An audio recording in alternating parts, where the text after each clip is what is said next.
Well, welcome into another edition of The Point After on the Oklahoma Sports Network. It's our weekly podcast where we kind of talk high school sports, and right now we're knee-deep into football. In fact, that's what we're going to be talking about today. I'm going to get back into volleyball because it's very interesting about how the Altus Lady Bulldogs, ranked number 6 in the state, really having a great season. In fact, they just had a great matchup with number 9 MacArthur on Tuesday, and they took it 2 sets to 1. So they were able to defeat them in that order. So it was great to have that on the network, and you can go back and watch that on demand. We are easily accessible. In fact, we really want to be able to say that if you want to connect to us, it's easy by the app. Everything is app driven now, whether it's be your favorite restaurants. And so you're used to downloading an app. Just search the Oklahoma Sports Network on Apple and Android devices. It's free to download and it's free to watch. Also on YouTube, subscribe to our YouTube channel because all of our live broadcasts are on YouTube. And then, you can join us on all of our social media networks, whether it be Facebook, Instagram, or X.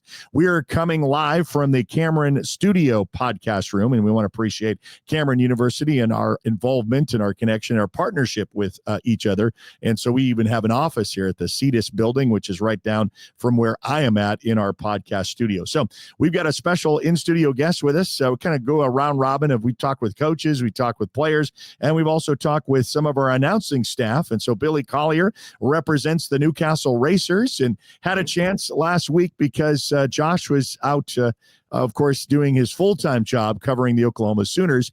You got to slide into the role from color commentating to commentating with a legend, by the way, at your side with Coach Gene. And so how was that as an experience of calling Newcastle in such a way with a great win last week? Well, I get very nervous. I think I more stumble in than slide in, like you so graciously said. But it was a really fun time. We had been winless for the last 6 games against Blanchard. And so to pull out a win, especially a decided win, was great. Getting to do the play-by-play and getting to do a little more um, excitement on runs and such was really a good thing. And of course, Gene Reed always does well. He's a legend around here. And so he did a good job of just talking and bringing out things. So it was a lot of fun. Well, I brought you into this part of the podcast because there is a relationship with our 13 schools, and sometimes we cross-promote when we've got games, and this is still non-district for most, and then we'll have a bye week with those who started on 0 week, and that's including a lot of our teams. In fact, I think 10 or 11 of our teams were 0 week games, and all the rest we're starting with bye weeks now. And in fact, some of our schools are off this week. MacArthur is not, Newcastle is not. And we want to talk about of the 13 schools, we have another matchup that, well, it doesn't matter for the district. We talked about that Tri-City combo with Newcastle, with having to play Tuttle, playing Blanchard. They didn't want that to go away. And I got to give Coach the props to say, you know what, as opposed to being in a 5A position now, and these are 4A schools, we didn't want to eliminate that tradition of rivalry. And so you got to play, the Tuttle, you got to play Blanchard. And then last year you picked up Elgin, and you were in a very unique situation as MacArthur was, is we're down a team in district. That's why we're playing like 4 non-district games.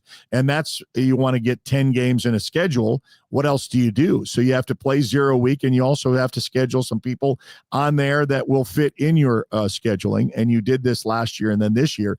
Well, this is really kind of, and that's why I wanted to bring you on today to get your, your opinion on it. We could talk a little bit about last year and then this year with Newcastle and Elgin. Elgin, of course, last year went on to win a state championship. Newcastle went on to go all the way to the semifinals, and that was not expected. As Coach says, I think last year they were expected to finish like 5th or 6th in the district. There was not a lot of anticipation coming from the 4A ranks to the 5A ranks, and then you turn around and win that, and then you go and then take on a semifinal appearance. That is really a great quest. So with both of these teams of their experience last year, let me just take you back to what last year's game is. They had some to graduation. You have some to graduation. Makes for a different matchup. You can't say, well, the outcomes, will they be the same? And I really can't figure out Newcastle because you've been kind of on a roller coaster of this week, that week, and, compared to last week. So take us a little bit about what you're anticipating for Friday night based on what you know from them last year and then based on what you know both teams for this year. Well, and you're right. Last year, Brickman had us go through three very tough teams.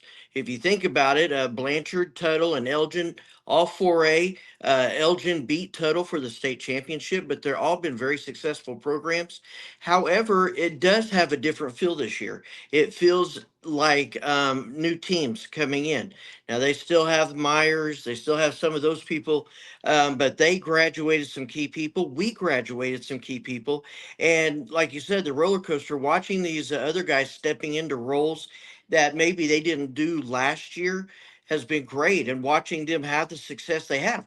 If you remember, we went 1-3 going into district play, but because they were so tough, I think Yeah. it prepared us for district play. This year, the worst we can go in is 2-2, possibly 3-1. However, this game this week, Elgin looks very good. State champions from last year, according to me, champions till they're beat. And so we're going to have a tough game. It'll be at home. There'll be a lot of excitement in the home stands for this game. And I know they have it circled wanting to do well, but it is going to be some different characters, some different players, so to speak, that are going to be going head to head. Well, Billy Collier joins us. He's part of the Newcastle broadcast team for the Oklahoma Sports Network, has been for the time that we've kind of put this all together. And so we appreciate your time. I will say that the fans, do you know how much Elgin travels? And I know that, you have your away side, filled when Blanchard comes and when Tuttle comes. So you're kind of used to that. They're already talking about parking, about where they have to park and go because, you're in a unique situation where your high school is as far as, that many fans. This will kind of be a playoff atmosphere, even though we're talking week 4. Yes, very much so. And the high school is having some building done. It's going to take a couple of years. So they're having parking at the middle school and busing them over some. I don't know how Elgin travels, but here's what I do know. If you're the state champion, you're going to travel. So I'm expecting a lot of fans just because of their success last year and the year before. It's going to be a full house. I know that Newcastle is excited this year with some of those new players. So you're going to have a full house on the home side as well, and probably people all around the fence that Newcastle has there at Gene Reed Field. So I think it's going to be just a hyped up game. I'm hoping, because I'm somebody that respects the game first, then looks for wins and losses. I'm hoping that it's a hard game, it's a hard hitting game, physical game, but I hope it's a game that they'll hit, and then after the game, win or lose, they both feel confident moving forward. Yeah. And why don't you talk a little bit about the differences that you've seen? And we can start with quarterback. And I know that's probably the premier position for Newcastle because he was also your outstanding linebacker. So I know he was graduation, but you still got TJ Bradford. You still got some weapons around them, and how coaches kind of assimilated that. What other new things, aspects have you seen from Newcastle that will be brought out that we can see on Friday night? Well, we have a new quarterback in Creswell, Blake Creswell. He is a senior, came here from Dibble.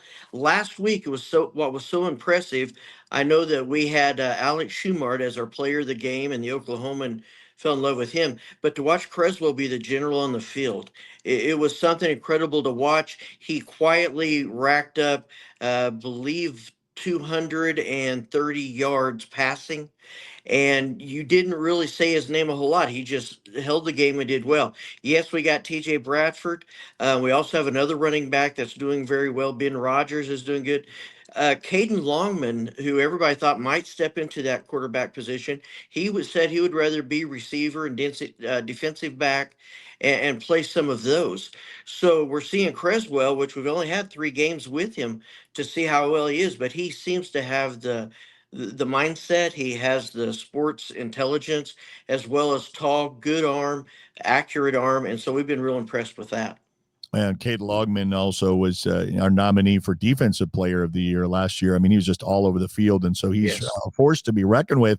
And he's really kind of picked up where he left off last year. And I think if it's not broke, don't change it. You know what I mean? If everything's going well, and this is kind of the position he wants to be in and stay in, that's admirable as well. I know this is kind of a coach question. I know you're not on the coaching staff, but this is the greatness of staying in a booth and just talking about football since we love it so much. What are you as a fan wanting to see out of Newcastle after, judging what you've seen so far? And this is the last tune-up game before you go, okay, now we've got all of what's, the hay is in the barn is what the old expressions coaches would say. We've done everything that we can do, and now it's up to them to kind of put through. District is what counts. And as you said, you mentioned the record that Newcastle came into district. Everybody's going, oh, woe is me. Do we fire the coach? Do we get rid of the team? Right. What do we do? Those kind of panic moments. And you say, that's non-district. Okay. District is where it is all about wins and losses when we get into that 5A1. So what are you looking to see that maybe you have not seen yet that you'd like to have shown to you here on this Friday night at Newcastle? Well, I've enjoyed the emotions. I don't know that we saw a lot of that emotion last year. Their captains last year were more do your job. I think this year they have some more emotional leaders. You have TJ Bradford as emotional leader. I think you have the Schumar twins who are emotional leaders. You have Tucker Brown and Ben Rogers, and some of those that are your emotional leaders. As a fan, what I want to see is just a consistency getting into the end zone. It seems like they do well and then maybe falter. And I've seen this on all high school teams this year. They'll get down around that 40 to 25 area. And it seems like that's where the most penalties on every high school team I've seen kind of takes them back and forth. So as a fan, what I want to see is that emotion continue without getting the flags, but that emotion continue. And they have a little swagger this year that I really enjoy watching, especially with the juniors and seniors. They have a swagger that coming out of last year, they feel that they can do the same thing, if not better, this year. So they're excited about that. As a fan, that's what I want to see that continue, just that excitement in the stands, but especially on the field. Another thing I want to get your perspective on is with Tuttle, because that, especially for those who follow us and follow Elgin especially, that was the last year's matchup for the state title game with Elgin, coming on top and winning their first state title. So Tuttle has been on a mission, so to speak, and you got to see them, and you'll get to see Elgin. What do you think about this year's Tuttle team, and are they making that trek for an onside, just another appearance in a state championship? I think that they are dead set on winning a championship. Got to watch them you call it week one, but the second game, they are a complete team. They have four receivers that I think would start on any team across the state. They send them out, but you're really not able to play that man on man because then that lessens you for the Roundsville and some of the running backs. And so you really have to watch how you do it. And quarterback Noah Smith was phenomenal at just finding that his receivers would go out and then just find that hole in the zone and sit there. And he was quick to know where to throw it to and get it to them. So they look complete. In fact, if you ask me my opinion, and I may be apologizing for this later, I would not be surprised to see Tuttle and Elgin back in the state championship. However, perhaps a different outcome this time. Yeah, it's a collision course that's, on its way. And I know, we can talk it all we want. We don't have to apologize. These are opinions. We're not on the coaching staff. I know it's just like, we want to be able to talk freely about those kind of expressions about what we see on the field. But, you can kind of see a difference when a team is. But I was kind of taking notice of who they were beating and what they were doing and how they were playing. And I said, that's a collision course. But, really, truthfully, and this goes for any class, when you get to the Final Four, and you knew this last year by being in the semifinals against Guthrie, you got the Final Four, best of the state, and it really comes down to execution of who can play the best game. Maybe that wasn't Newcastle's best game that night. Maybe the better team didn't win. But, it's when you get into that Final Four, anything can happen. Crazy things have happened. I've seen with MacArthur playing McAllister in 2014 when they won their state title. That really was the state title game as a semifinal game, it seemed, after you played the finals to kind of see that these were the two toughest teams. So when you get into that semifinals, those Final Four, and, Elgin, of course, once they're undefeated, because they went undefeated 14-0 last year. They've not lost this year at all, and they've had a bye week. So it's really kind of interesting that they went to Dallas. They had a a late start because Texas started a little bit later. They had a rain delay, and then they got out there, and then another delay, and then they called it like in the third quarter, and then they had to take the bus ride home because it really wasn't a game that really had to be finalized. So they kind of, was subjected to the weather. But then they have a week off to prepare for what you're doing, and you guys are steamrolling ahead. So I'm really kind of, even though I'm going to be responsible for my own broadcast, there's going to be a little left eye or a right eye or whatever I can get on it to kind of check out that game because it's probably going to be one of the best matchups in the state, I think, when you circle on the calendar of who's playing who. And that's why I wanted to invite you in to talk about that and talk a little bit about. You mentioned some of the fans outside the fence, and I won't use the small school mentality because we have Walters, one of our smallest schools, and I love how they actually roll their cars out on the end zones. They get inside the complex and they put out their blankets, and it is such a great Friday night experience. So if people have never experienced, and I've seen it in rainy conditions. You and I've done a rain game there under a tarp, and that didn't deter anybody. If you've not gone to a Newcastle and experience, that's what I said about Elgin. You got to experience an Elgin football game at their home because it really is something. What can you expect for a Newcastle home football game on Friday? Well, they're going to start celebrating. If you don't know this, we don't have school on Friday.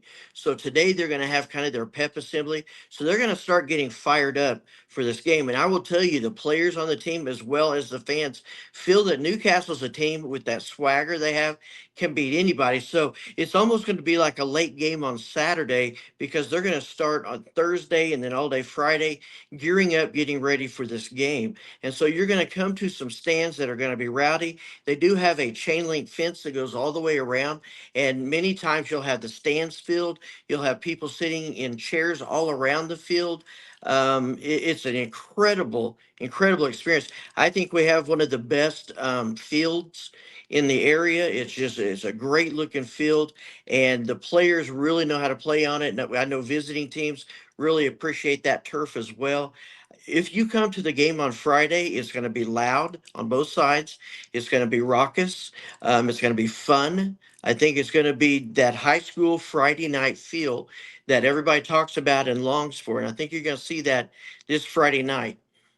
Well, one of the things that you said that you weren't unfamiliar with Elgin and not having that, as their fans travel, and you're going to hear it from, your vantage point because they're going to be on the opposite side, bringing that noise to you. They've got a lot of different noise makers, these horns, and I don't know how many horns there are. It's just steady horns throughout the whole. And there was probably the loudest state championship game from an audience participation. I've been at 6A1, 6A2.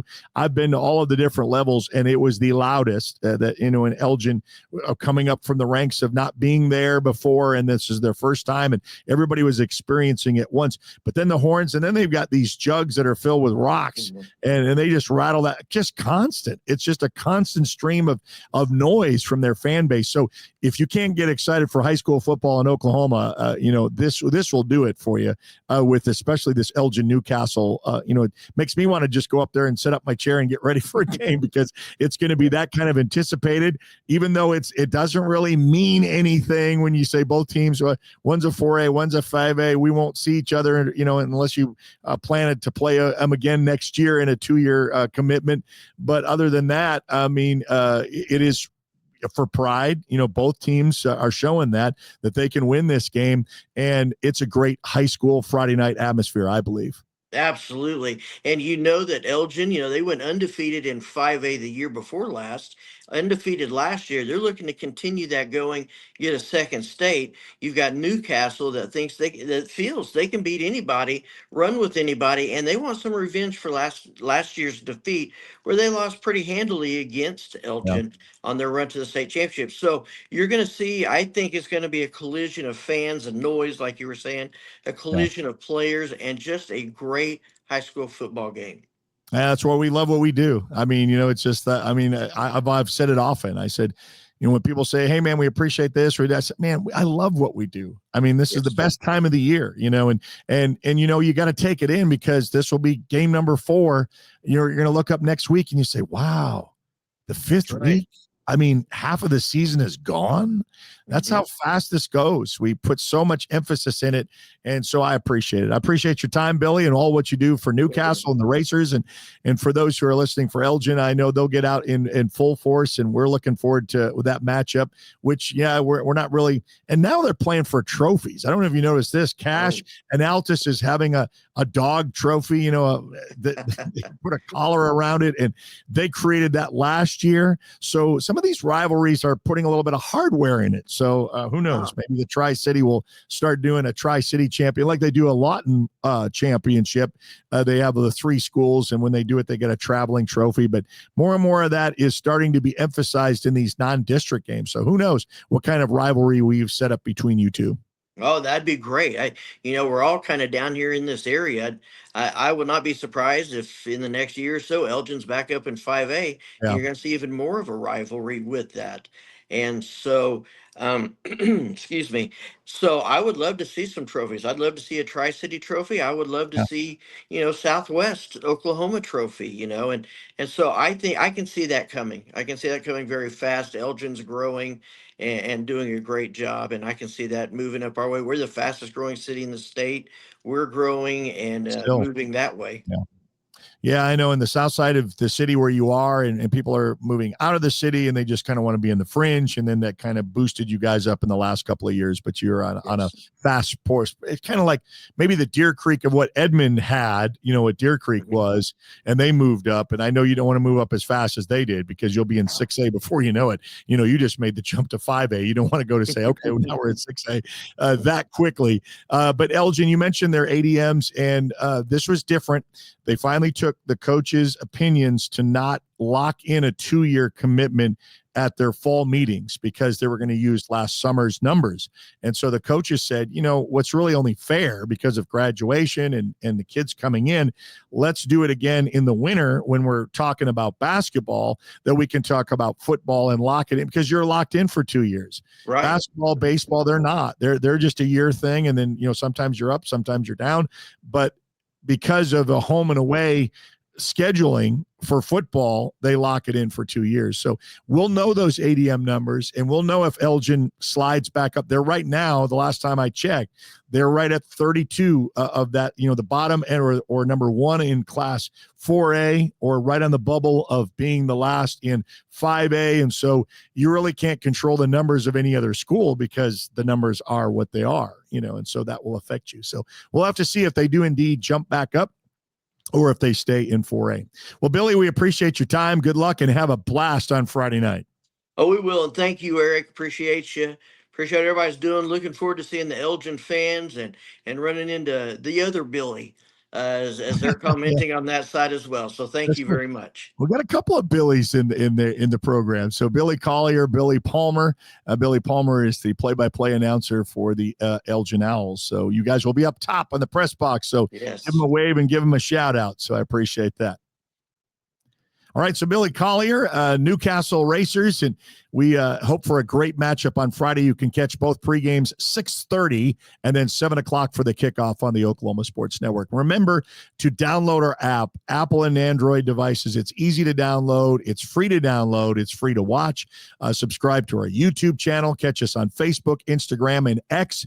All the social media platforms, so you know what's coming up. Like, for example, we're recording this on Thursday. We have Carl Albert and Midwest City softball. He said, well, I didn't know that. Well, subscribe to our newsletter. Our newsletter will have all of the basics of the week's broadcast schedule. We had volleyball on Tuesday. We've got coaches shows all throughout the week. In fact, let me give you a little shout out of what they are. Tuesday, you've got Midwest City's coaches show. You got the Lawton's coaches show, and then you have Elgin's coaches show. Wednesday, Altus, and then Newcastle, 6:30 on Thursdays. So we've got that to anticipate with the coaches show tonight. We've got softball tonight, and then Friday night. That's right, with most of our teams that are not on bye week in action, 6:30, 7 o'clock for kickoff. Well, that's another edition of the Point After, live from the Cameron Studio podcast room. And you've been watching a presentation of the Oklahoma Sports Network.